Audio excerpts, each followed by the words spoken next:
आज की वीडियो में हम सम्मिश्र संख्याएं देखेंगे। हम जानते हैं कि जितने भी प्रकार की परिमेय और अपरिमेय संख्याएं हैं वे सारी संख्याएं का समुच्चय वास्तविक संख्या का समुच्चय कहलाता है।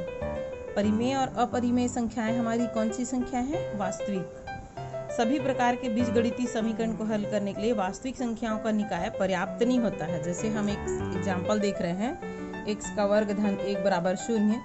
तो अगर हम धन 1 को पक्षांतर करेंगे तो x का वर्ग बराबर हो जाता है ऋण 1। अर्थात ऐसी कोई भी संख्या नहीं है जिसका वर्ग हमारा ऋणात्मक प्राप्त होता है। तो जब ऋणात्मक वाली संख्याएं है ही नहीं तो उसे ज्ञात करने के लिए एक अलग प्रकार की संख्याओं की आवश्यकता पड़ी, जिसे हम i द्वारा दर्शाते हैं। और ये i द्वारा दर्शाने वाली संख्याएं पढ़ेंगे। इसमें कुछ एक नियम है, जैसा कि देखते हैं। i का घात 0 बराबर होता है 1, i की घात 1 बराबर होता है i। कोई भी संख्याओं का घात 1 मतलब वही संख्या होती है, इसलिए i की घात 1 बराबर i का घात 2 बराबर हो जाता है ऋण 1, और i की घात 3 बराबर हो जाता है i वर्ग गुणित i। इसका मतलब होता है i वर्ग का मान हम ऋण 1 रख सकते हैं, तो ऋण 1 गुणित i यानी कि ऋण i। इसी प्रकार i टू दी पावर 4 बराबर हो जाता है 1, क्योंकि 2 बार i वर्ग गुणित i वर्ग, इसको लिख सकते हैं हम लोग i वर्ग गुणित i वर्ग यानी कि ऋण 1 गुणा ऋण 1। इसका मतलब होता है 1। तो i की घात 4 बराबर 1 हो जाएगा। ये हमारा संख्या हो गया। हम इसकी ऋणात्मक घातें देखना चाहें तो i टू दी पावर -1 बराबर हो जाता है ये। कोई भी घात ऋण 1 को हम 1 और बटा के रूप में लिख सकते हैं, तो इसको लिखेंगे हम 1 बटा i। और इसको अगर हम और हल करना चाहें तो चूंकि हल तो होगा नहीं, इसलिए कुछ एक ऐसी संख्या को गुणा करें, जैसे i की घात 3 का गुणा कर दें। 1 बटा i है, इसमें हम i की घात 3 गुणा i की घात 3 कर देते हैं, तो ये हो जाएगा i की घात 3। और ये i गुणित i यानी कि i की घात 4 हो जाएगा। ये i की घात 4 को हम लिखते हैं 1, यानी कि ये i की घात 3 बटा 1 हो जाएगा। इसका मतलब हो गया i की घात 3। और i की घात 3 को हम क्या लिख सकते हैं? ऋण i लिखेंगे, तो ये हमारा ऋण i हो जाता है। इसका मतलब होता है i की घात ऋण 1 बराबर हो जाता है ऋण i। इसी प्रकार से हम i की घात ऋण 2 लिखना चाहें तो उसको हम लिख सकते हैं। i की घात ऋण 2 को क्या लिखोगे? 1 बटे i की घात 2। इसका मतलब होता है 1 बटे ऋण 1। कोई भी संख्या का घात में बटे में ऋण यानी कि वो आगे हल हो जाएगा, तो ऋण 1 के रूप में आ जाता है। तो i की घात ऋण 2 बराबर हो जाएगा ऋण 1। इसी प्रकार से i की घात 3 को हम लिख सकते हैं, ऋण 3 को लिख सकते हैं i, और i की घात ऋण 4 को लिख सकते हैं 1। इसी प्रकार से एक प्रश्न लेते हैं, i की घात 998। तो ये हम कैसे हल करेंगे, ध्यान दो जरा। तो ये 998 को हम भाग दे देते हैं 4 से, क्योंकि i की घात 4 बराबर 1 होता है, तो हम 1 के रूप में लिखना चाहेंगे। 1 हल करने में बड़ा सरल होगा, इसलिए हम इसको भाग दे देते हैं 4 से। तो जब 4 से भाग देंगे तो 4 दूनी 8, बचा 1, उतारेंगे 9, 4 चौक 16 और बचा 3 और उतारे फिर 8, 4 निया 36, 38 में से 36 जाएगा तो 2 बचेगा। तो इसको हम लिख सकते हैं i की घात 998 को लिख देंगे 4 गुणा 249 249 और धन 2। इसको अगर दूसरे और रूप में लिखना चाहें तो हमारे पास एक फार्मूला होता है, a to the power m गुणा n बराबर, घातांक का नियम होता है a to the power m गुणा n बराबर a to the power m और फिर उसका पावर n। ये हमारे घातांक के नियम के आधार पर रख सकते हैं इसको। तो फिर इसको लिखेंगे हम लोग i to the power 4 to the power 249 और इनटू i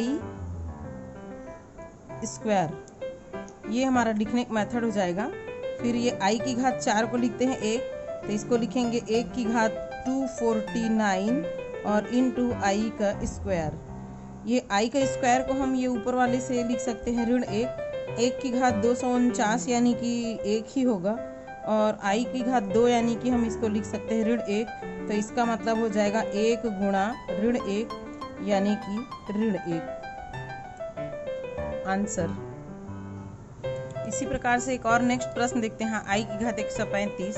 तो इसको हम लिख सकते हैं, अगर हम 4 से भाग देंगे तो 4 से 33 बार जाएगा और फिर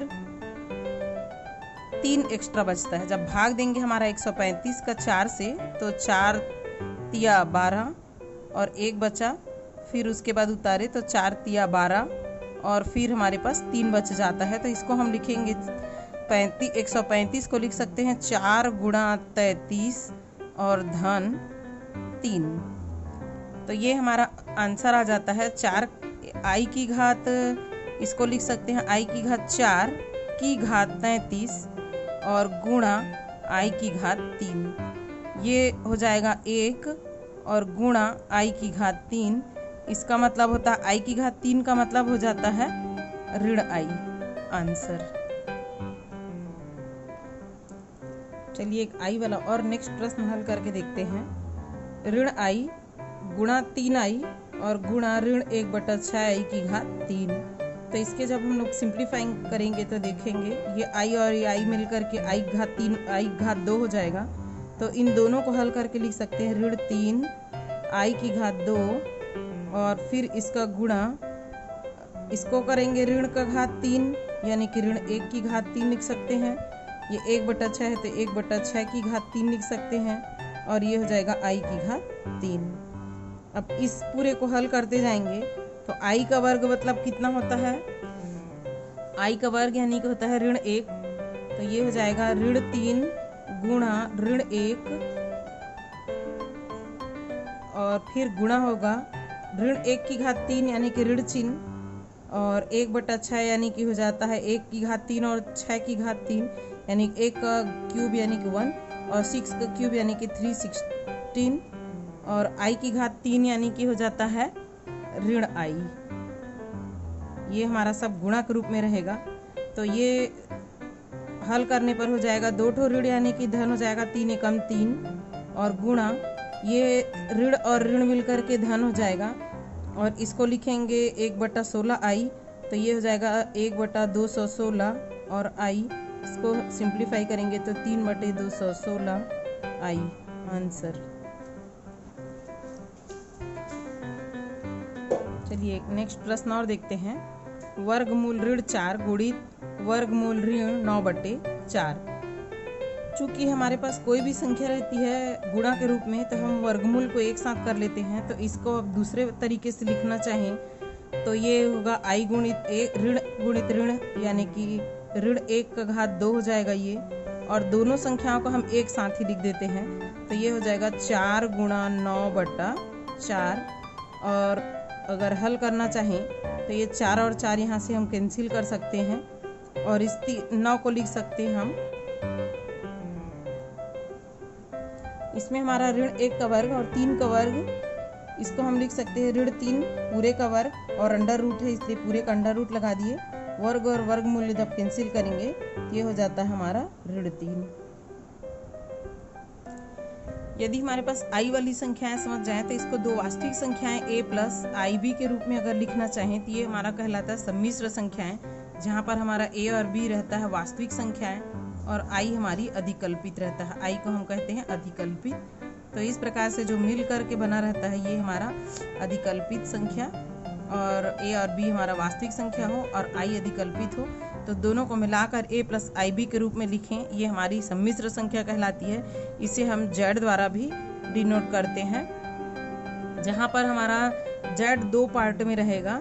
z को 2 भाग में कहते हैं, जहाँ पर a को हम कहेंगे वास्तविक भाग और दूसरा जहाँ पर i वाला रहता है वो हमारा कहलाता है अधिकल्पित भाग, यानी कि ये हमारा रियल नंबर होगा और ये हमारा इमेजिनरी नंबर होगा और दोनों मिला करके हम z बनाते हैं और z को हम कहते हैं सम्मिश्र संख्याएं। तो सम्मिश्र संख्याओं का एक आध एग्जाम्पल देखते हैं। जैसे हम लिखते हैं 2 + 3i लिखते हैं, ये हमारा 2 रियल पार्ट होगा और 3i हमारा इमेजिनरी पार्ट होगा। तो इस प्रकार सम्मिश्र संख्याएं दोनों पार्ट से मिलकर के बनती है और इसे हम z द्वारा डिनोट करते हैं। जैसे अगर इसमें हमारा ऋणात्मक धनात्मक परिमेय संख्याएं कुछ भी हो सकती है। एक और एग्जाम्पल देखते हैं 3 + √2i, ये भी हमारा एक सम्मिश्र संख्या होगा z के बराबर लिखेंगे, जहाँ पर हमारा रियल पार्ट -3 है और इमेजिनरी पार्ट √2i है। इस प्रकार से हम लोग इसको लिख सकते हैं। तो सम्मिश्र संख्याओं का जो भाग है वो 2 पार्ट में रहता है और दोनों को हम इस प्रकार से लिख सकते हैं। a प्लस IB को हम लिखेंगे कॉमा a कॉमा b, इस टाइप में हम लिख सकते हैं। ये हमारा कहलाता है क्रमिक युग्म। a प्लस IB को हम इस प्रकार से लिख सकते हैं, ब्रैकेट के अंदर a कॉमा b, ये हमारा क्रमिक युग्म कहलाता है। अब देखते हैं आगे दो सम्मिश्र संख्याओं का योग किस प्रकार से होगा। यदि हम Z1 और Z2 दो अलग अलग प्रकार की सम्मिश्र संख्याएं लिए हैं, तो जहां Z1 का मान a1 प्लस IB1 और प्लस ये Z2 का मान हम रखेंगे a2 प्लस IB2 है। तो ये जुड़ेगा कैसे, ये देखो, ये हम ब्रैकेट खोलेंगे तो ये हो जाएगा a1 प्लस IB1 और प्लस a2 प्लस IB2। ये हमारा हो जाएगा आई वाले को एक साथ कर देते हैं और a1 a2 को एक साथ कर देते हैं, तो a1 प्लस a2 ये हो जाएगा और प्लस लगा करके i टाइम्स दोनों से कॉमन निकाल लेते हैं, तो ये हमारा b1 प्लस b2 बन जाएगा। तो ये हमारा रियल पार्ट हो जाएगा और ये हमारा इमेजिनरी पार्ट हो जाएगा। इस प्रकार हम ये दो सम्मिश्र संख्याओं का योग कर सकते हैं। अब अंतर देखते हैं, अंतर भी हो सकता है इन लोगों का। जब हम Z1 माइनस Z2 करते हैं तो ये हो जाता है Z1 यानी कि हम लोग a1 प्लस IB1 और माइनस साइन करेंगे, Z2 का मान a2 प्लस IB2 रखेंगे। ये हमारा Z1 का मान और Z2 का मान दोनों को पुट अप कर देते हैं, फिर इसको सिंप्लीफाई करेंगे तो ये हो जाएगा a1 प्लस IB1 और माइनस a2 और माइनस IB2 हो जाता है। ये हमारा दोनों माइनस साइन हो जाएगा। जब इसको घटाएंगे तो ये a1 और a2 वाले को एक साथ कर देते हैं, तो ये हो जाएगा a1 माइनस a2 और दोनों में से i को कॉमन निकाल लेते हैं, तो ये हमारा हो जाएगा i को कॉमन निकालेंगे तो i कॉमन और b1 माइनस b2 हो जाएगा।